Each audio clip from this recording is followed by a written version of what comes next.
ছেলের মৃত্যুর খবরে থানা চত্বরে মায়ের আহাজারি, বাকরুদ্ধ বড় ভাই।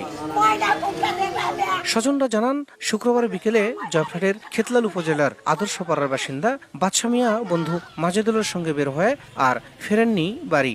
শনিবার ভোরে থানায় গিয়ে বাদশা মিয়ার মরদেহ শনাক্ত করেন তারা।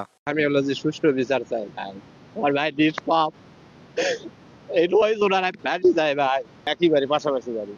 ছেলেটা প্রতিবন্ধী, চোখে দেখেন, ছেলের সাথে ঘুরতে আসে, সেটা মারা গেছে। আমি পার্টি চাই ভয়, আমার চল প্রতিবন্ধী, আমার চল চুল নয়, ডাকাত নয়, কোনো কিছু নাই, কিছু নাই বাবা। পুলিশ জানায়, খেতলালের পদ্মপুকুর এলাকায় একটি মরদেহ এবং গুরুতর আহত অবস্থায় আরেক তরুণকে উদ্ধার করা হয়। স্থানীয়দের দাবি, ফিলিং স্টেশনে চুরির চেষ্টা করছিলেন দুই তরুণ।